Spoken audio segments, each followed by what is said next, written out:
어떤 사람에게 두 아들이 있는데 그 둘째가 아버지에게 말하되 아버지여 재산 중에서 내게 돌아올 분깃을 내게 주소서 하는지라.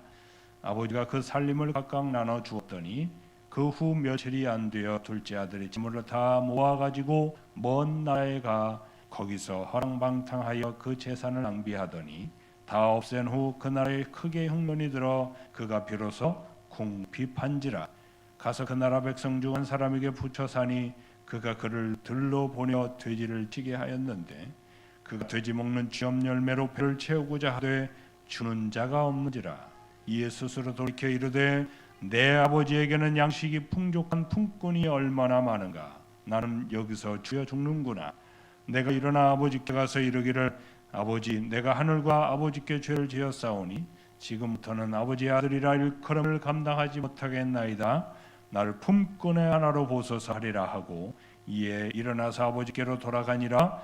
아직도 거리가 먼데 아버지가 그를 보고 측은히 여겨 달려가 목을 안고 입을 맞추니 아들이 이르되 아버지 내가 하늘과 아버지께 죄를 지었사오니 지금부터는 아버지 아들이라 일컬음을 감당하지 못하겠나이다 하니 아버지는 종들에게 이르되 제일 좋은 옷을 내어다가 입히고 손에 가락지를 끼우고 발에 신을 신기라.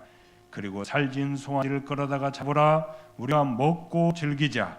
이 내 아들은 죽었다가 다시 살아났으며 내가 잃었다가 다시 얻었노라 하니 그들이 즐거워하더라. 아멘. 할렐루야. 새해 첫날 첫 예배에 하나님께서 그 어느 때보다 큰 은혜로 축복하시기를 주님의 이름으로 축원합니다. 할렐루야. 사람은 누구나 새로운 것에 대한 기대감도 있지만 새로운 것을 헤쳐나가야 된다는 두려움도 같이 가지고 있습니다. 올 새로운 한 해가 시작되는 날인 첫 번째 주일입니다. 다른 무엇보다도 하나님과 함께여서 감사하고 할렐루야. 하나님과 함께하는 자리여서 감사하고 또 하나님 앞에 예배하는 자리여서 감사하고 예배하는 사람들과 함께여서 감사합니다. 할렐루야. 많은 사람들은요 어제도 보니까 그런 행사장에 가서 송구영신합니다. 거기에 사람들 수십만 명, 수백만 명이 모여요. 이제는 교회에서 송구영신 예배하는 게 너무 초라해져 버렸어요. 그것을 더 뜻깊게 여겨요. 더 의미를 가지고 그곳에 사람들이 열광합니다. 해마다 더 행사들이 더 많아지고 더 크게 생겨났어요. 코로나로 인해서 좀 뜸하더니 올해는 굉장하더라고요. 여러분들은 교회에서 송구영신 예배 드리느냐고 그런 걸 제대로 몰랐잖아요. 그런 게 있는지. 저도 사실 그런 게 있는지 잘 몰랐거든요. 늘 교회에서 있었으니까요. 그런데 예전에도 송구영신 예배를 드리면 거기도 그때도 축도를 하고 끝마치면 청년들이 금방 싹 사라지는 거예요. 그래서 야 급한 일이 있나 보다. 저는 그렇게 생각했죠. 빨리 집에 가야 되는가 보다. 뭔 일 있나?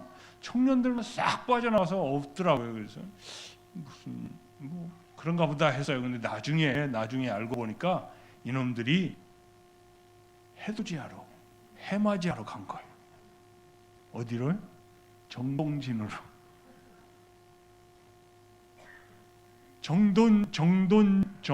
말도 안 나오네.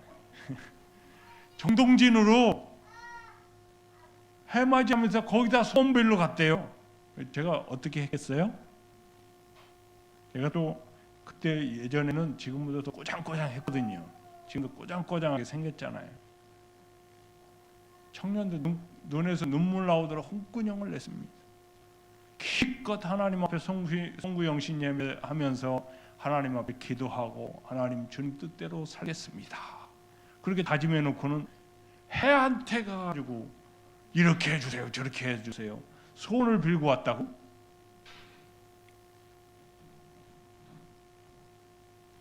그럼보다 안 가더라. 교회에서 조금 더 놀다 가고 교대하다 가고 그렇게 하더라고. 여러분 해에게 소원 비셨습니까?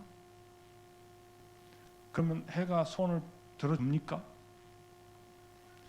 해가 옳거니 올해는 더 간절한 마음으로 빌었으니 내가 꼭 들어주마. 응답이 있던가요?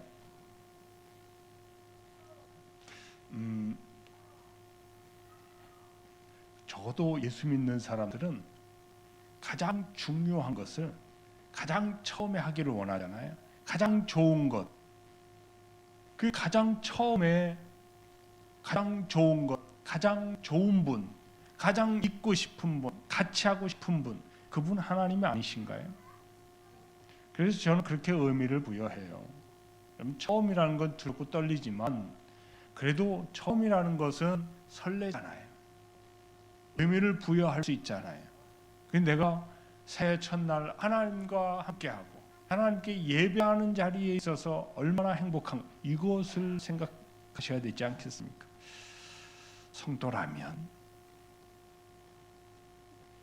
새해 첫날에 첫 예배를 돌아온 탕자 이야기를 하려고 하는데 여러분 중심은 돌아온 탕자, 하나님께 돌아오니까 하나님이 아버지가 그럼에도 불구하고 탕자임에도 불구하고 맞아주셨구나. 아버지시니까 이 이야기를 하고 싶어서가 아니고 그 돌아온 탕자의 이 둘째 아들 얘기하겠습니다.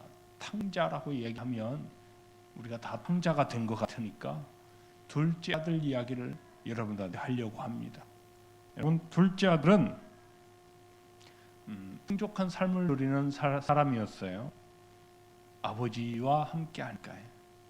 아버지 곁에 있을 때는 자신이 누리는 풍족함이 풍성함이 자기 건 줄 알았어요. 그래서요 오늘 말씀해 보니까 아버지 내게 있는 풍족함을 내게 나눠주세요 라고 달라고 하는 거예요. 유산을 달라고 미리 달라고. 여러분 유산을 미리 땡겨주는 법이 있나요? 유산은 언제 주는 거예요?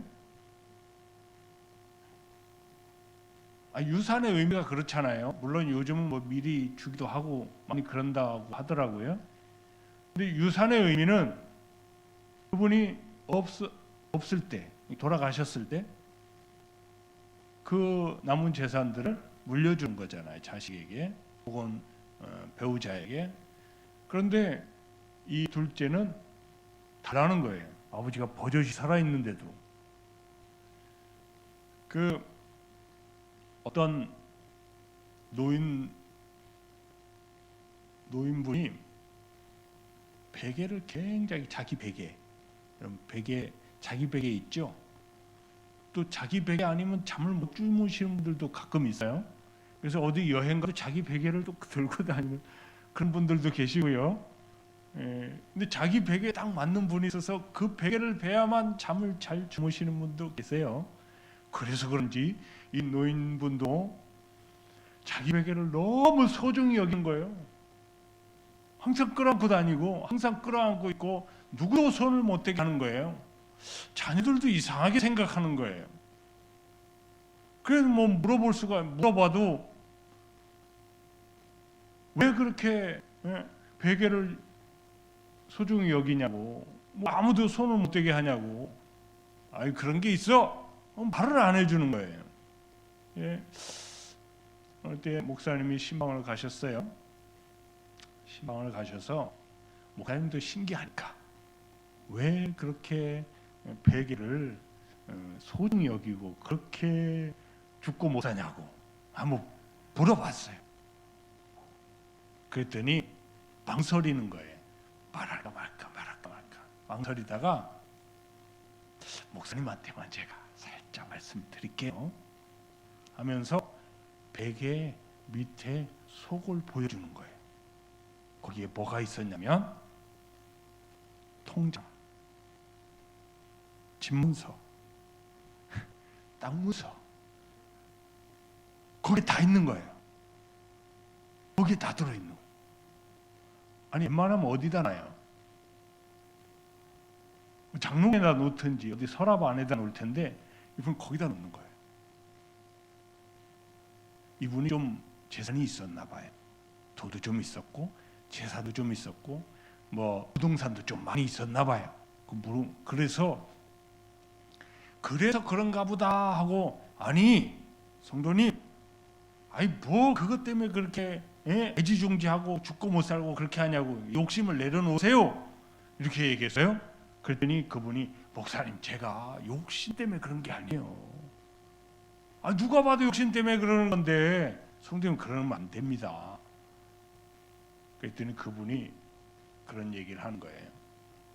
내가 이걸 자녀들에게 유산으로 빨리 물려주고 나면 나는 낙동강 오리알이 될까 싶어서 죽을 때까지 내가 이거를 안 놓으려고 한다. 그래야 자녀들이 그나마 그걸 바라보고서라도 나를 잘 대해줄 거 아니냐고. 유산은 내가 죽은 다음에 그 다음에 물려주도록 하려고 그런다. 그냥 웃고 말았다고 합니다. 어떻게 말려요? 유산의 개념은 그렇습니다. 근데 여러분들도 물려줄, 자녀들에게 물려줄 유산이 계시거든 베개에다가 주머니 하나 만드세요. 꼭꼭 싸매고 계세요. 절대 풀어놓지 마시기 바랍니다. 제가 농담이 아니라 진짜 그렇대요. 진짜로 유산이 물려줄 게 없으면 고민할 것도 없어요. 그런데 물려줄 것이 있으면 절대 미리 물려주지 말아요. 미리 물려주면 대우를 못 받는데. 여러분들의 자녀는 안 그렇겠죠? 아멘은 안 하시네. 여기 자녀가 앉아 있는데 물려줄 재산이 없으시구나. 고민할 것도 없지요. 하나님 앞에 얼마나 감사한지 몰라. 여러분 그런 거 고민하다가 머리가 하얘지는 거예요. 쓸데없는 고민이에요. 그래, 자녀들이 화합하고 자녀들이 잘 되는 길은 많이 유산을 물려줘서 좋은 건 아니에요. 여러분 진짜 좋은 유산은 다른 데 있어요. 신앙 유산이죠. 아멘. 많이 못 물려줘도, 땅 못 물려주고 돈 많이 못 물려줘서 미안하다고 생각하지 마세요. 제가 누누이 우리 어르신들에게 이야기합니다. 자녀들 걱정하지 덜덜 마세요. 한간에 누구와 누구 걱정은 하는 게 아니다 그래요? 국회의원하고 연예인하고 어렵다 하고 뭐 큰일 당해서 충격을 받아서 어쩌저쩌 한다 하더라도요, 우리보다 낫게 삽니다. 그런 사람 걱정할 필요 없어요. 여러분, 그런데요, 진짜 여러분 어르신들 잘 생각해 보세요. 자녀들이 어렵게 산다고 하지만요, 당신보다 나아요. 시골에 집사님 한 분이 늘 목사님에게 이야기를 해요. 예전에는 자녀들이 5명이면 좀 적은 거고요, 7, 8이면 평타고요, 한 10명 정도, 11명, 12명 정도 돼야 좀 많이 나았네 이렇게 했잖아요. 그죠? 그래서 그런 분들이 많이 있었어요. 당신의 자녀들도 많이 있었어요. 그런데 유독 첫째 아들이 잘 못 살아. 다른 자녀들에 비해서 뭣도 없고 다른 사람도 다 직장도 버젓이 있는데 없어. 집도 버젓이 자기 집 짓고 살아가는데 뭐 전세야. 그리고 버젓이 다른 사람들은 다 차 좋은 거 끌고 다니는데 없어. 그러니까 매일 와서 목사님에게 하는 말이, 목사님 아들을 위해서, 첫째 아들을 위해서 기도해 주세요. 뭣도 없고 불쌍해요. 근데요, 당신 집은요 다 쓰러져 가요.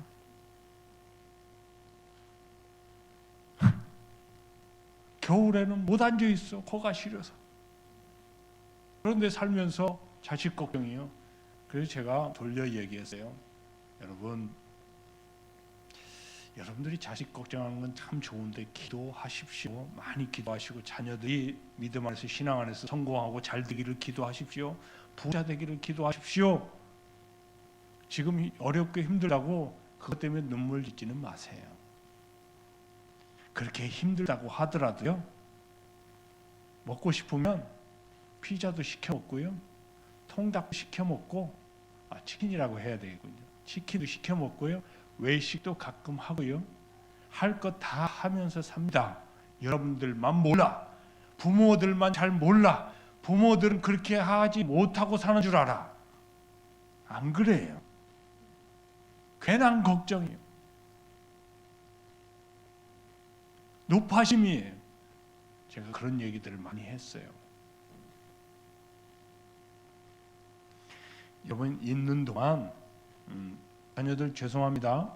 이때는 뭐 다른 생각하고 안 들으셔도 됩니다. 여러분들이 누리면서 사십시오. 그동안 고생 많이 하셨잖아요. 힘들게 살아오셨잖아요.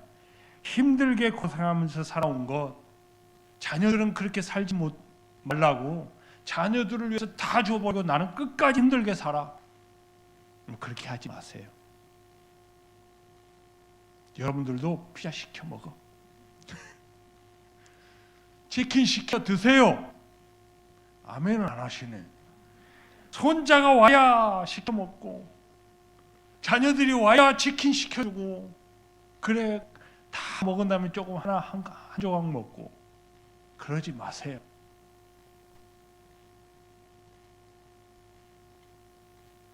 저희는 어머니한테 가면 피자를 시켜요. 어머니가 피자를 좋아하세요. 그래서 맛있는 피자로 시켜드려요. 여러분 피자 2조각 먹기 힘드시죠? 근데 저희 어머니 2조각 다 드세요. 엄청 좋아하세요. 가끔은 치킨도 시켜드려요. 사실은 저도 먹고 싶어서 하지만 어머니가 좋아하시니까 자꾸 시켜드려요. 근데 당신은 당신을 위해서는 안 시켜요. 안 시켜 먹어요. 저희가 와야 피자, 치킨 이런 얘기를 하시지. 누구나 다 마찬가지예요. 그런데 그렇게 하지 마세요. 두 분이 계시면 우리 주집사님하고 임남선 목사님 두 분이 계시면 우리 오늘 치킨 먹자. 그래서 치킨 시켜 드세요. 오늘 저녁은 피자다. 피자 시켜 드세요. 아멘 좀 하셨으면 좋겠네. 꼭 손주가 와야 시키지 말고. 저는 그랬으면 좋겠어요. 오늘 작은 아들이 자기 건 줄 알고, 누구 거예요 사실은? 유산은 여러분 물려줘야 자기 게 되는 거예요. 유산 안 물려주면 자기 거 아니에요. 분깃이라고 했지만 여러분 분깃은 아버지가 나눠줘야 분깃인 거예요. 아버지가 주셔야 유산이고 아버지가 주셔야 내게 되는 거예요. 아니 주지도 않았는데 줄 계획도 없는데 내 거 주세요. 이 말이 됩니까? 아버지가 과연 처음부터 올커니 야 얘 딱 가져가라 했겠습니까? 여러분 같으면 그렇게 하셨겠어요? 분명히 말리지 않았겠어요? 보니까 어려. 철딱서니가 없어. 그럼 여러분 말렸겠죠. 그러면 안 돼. 기다려. 나중에 내가 계획이 있으니까 나중에 꼭 너 줄 테니까 지금은 아니야. 분명히 말렸을 거예요. 그런데도 줬다는 거 보니까 때를 쓴 거예요. 뭐 들어 넣었겠지 뭐. 애가 때를 쓰듯이 막 바닥에 들어 넣어서 땡깡을 부렸을 거예요. 안 그랬으면 부모가 어떻게 이겼겠어요? 자식 이기는 부모 없다 하지만 여러분 부모가 자식을 이겨야 될 때가 있어요. 뭐든지 다 져주지 마세요. 우리 아이를 가진 부모 여러분 잘 들으십시오. 아이가 땡깡 쓴다고 들어놓는다고 다 뒤지 마세요. 이겨야 될 때는 이겨야 돼요. 아멘. 지는 게 이기는 거예요. 여러분 그래서 아이가 잘 들어진다면 괜찮겠는데 여러분 삐뚤어지잖아요. 잘못되잖아요. 지금 아이가 귀합니다. 1명, 2명, 많아야 3명 이런데 그래서 아이를 더 애지중지 키워요. 예전에는 밑에 애가 잘 먹고 크는지 잘 몰라. 한 10명쯤 되면 얘가 지금 학교 갔는지 안 갔는지 잘 몰라. 그런 때도 있어서 지가 알아서 크고 뭐 형제 위에 밑에 치받고 부딪히고 깨지고 울고 난리가 나고 이렇게 컸어요. 지금은 안 그래요. 지금은 정말 깨지기 쉬운 그릇처럼 애지중지 키우거든요. 그러니까 아이가 땡깡 쓰면 다 져요. 져버려요. 져줘.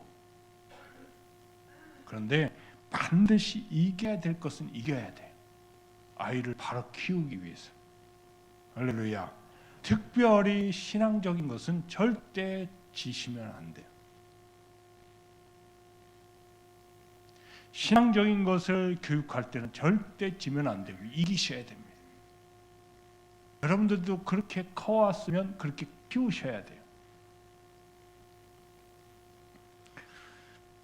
아버지가 버젓이 살아있는데 유산을 상속해달라 그래요. 근데 얼마나 땡깡을 부렸으면 했다 가져가라. 이야, 신났습니다. 자기 건 줄 알았어요. 그래서 자기 건 줄 알고 갑자기 얻었으니까, 여러분 갑자기 얻은 풍족함 무엇으로 나타나나요? 낭비하게 되죠. 허비하게 됩니다. 허랑방탕했다 이 말은 허비하고 낭비해서 그냥 순식간에 다 사라져버린 거예요. 풍성함의 정확한 의미를 모르고 그것이 어디로부터 비롯되었는지도 잘 모르고 그냥 얻어진 것만 생각하는 사람들은 그 풍성함이 금방 사라져버리고 그것이 오히려 내게 가시와 올무로 돌아오기가 쉽습니다. 또 풍성함은 사람을 눈을 가리게 해요. 너무 부유하고 갑자기 얻은 풍성함이 내 눈을 흐리게 해. 그래서 다가올 불황을 모르게 합니다. 여러분, 이 둘째 아들이 허랑방탕했다고 했지만, 여러분 우리 이 신앙의 편에서 허랑방탕이지만 자기 자신의 둘째 아들의 편에서는 자기 좋은 대로 멋대로 즐겁게 행복하게 사는 거예요. 자유롭게 사는 거예요. 그것이 진짜 자유인 줄 알고 그것이 진짜 행복인 줄 알고 이것이 참 자유다 생각하고 그렇게 사는 거예요. 그렇게 살다 보니까 점점 다가오는 불황, 점점 다가오는 없어짐, 가난함, 그리고 다가올 흉년 이런 것도 보지를 못하는 거예요. 그냥 현재가 좋은 거예요. 현재 즐거움이 좋은 거예요. 불행이 시작됐습니다. 여러분, 사실은 돈이 다 없어져서 더 이상 쓸 것이 없어서 먹을 것이 없을 정도로 거지처럼이 아니라 거지 중에 산거지가 된 거죠. 여러분, 그냥 거지도 나그네 취급받아서 잘 대우를 받는데 여러분 돼지를 치는 사람이 된 거예요. 그 성경에 왜 돼지 치는 사람으로 비유했는지 아시겠죠? 여러분, 돼지는 성경에서 절대 가까이 하지 못하고 절대 키우지도 않고 유대인들은 돼지 고기를 먹지도 않습니다. 부정한 짐승이에요. 그런데 그 짐승을 키우는 자로 전락을 했어요. 그러니 얼마나 비천한 자리에 처했는지를 비유해 주는 말씀이에요. 급전직하, 그냥 한순간에 떨어진 거예요. 아버지의 아들에서 풍족함을 누리다가 모든 사람들이 다 우러러보지요. 돈이 있을 때야. 돈을 펑펑 쓰면서 좋을 대로 자기 마음대로 사람들의 관심을 사지요. 그러니 떠받들림을 받지 않았겠습니까? 불행이 시작되는데 불행은 한순간 갑자기 날개 잃은 천사가 추락하듯이 확 추락하여 버립니다. 근데 사실은 이 둘째 아들의 불행은 아버지를 떠나서부터 시작됐어요.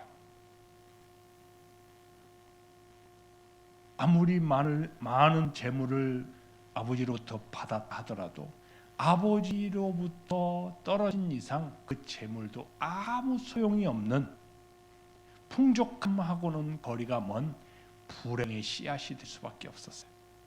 아버지에게 붙어 있었다면 그것이 그에게 더 많은 풍성함과 더 많은 존귀함을 갖다 주었을 텐데, 아버지를 떠나는 순간 그 재물도 그에게는 불행의 씨앗이 된 거예요. 그 불행이 서서히 오고 있는 것을 이 아들은 재물을 쓰는 맛에, 즐기는 맛에, 인생을 내 멋대로 살아가는 그 즐거움에 눈이 멀어가지고 알아보지 못하는 거예요.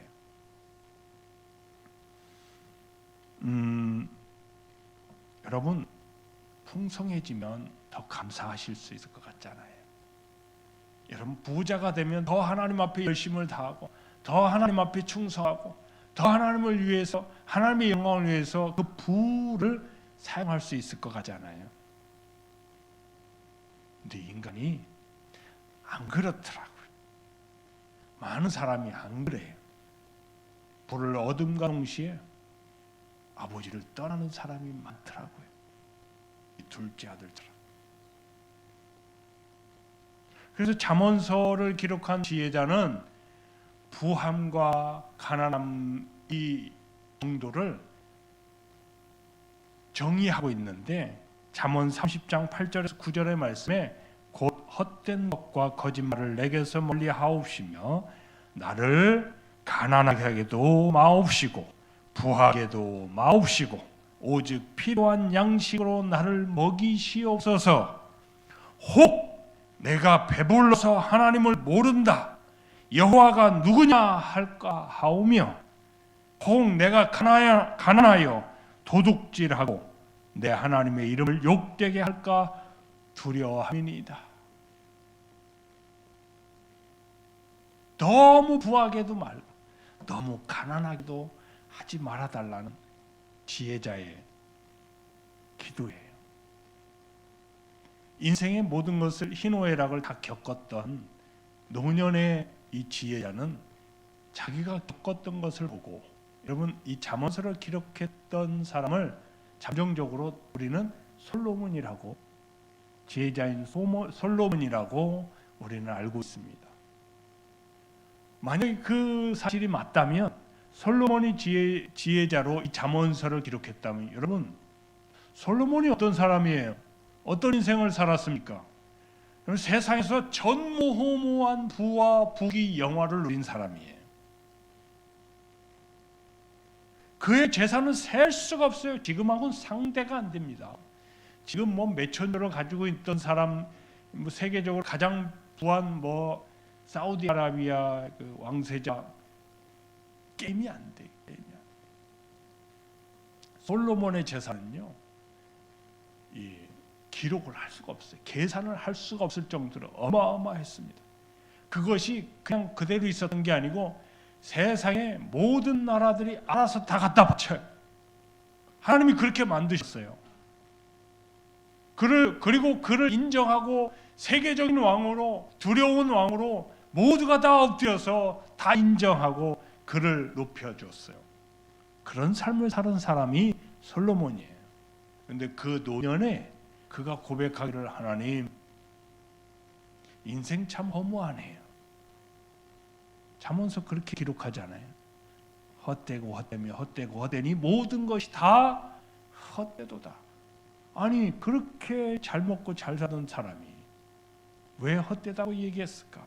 그러면서 왜 오늘 이 말씀처럼 하나님 부하게도 말고, 너무 부하게도 말고 너무 가난하기도 하지 말아 주셨으면 좋겠어요. 너무 부하면 내 부함이 내가 잘나서 그런 것처럼, 하나님 없이 된 것처럼 아무인이 되고 교만해질까 무섭고, 너무 가난하면 이 가난함을 통해서 범죄할까. 여러분, 배고프면 무슨 짓이라도 할 것 같잖아요. 이렇게 자기가 경험하고 살아보니까 정말 그렇더라는 거예요. 이것은 자기 인생의 회고록이에요. 자기 인생의 경험록이에요.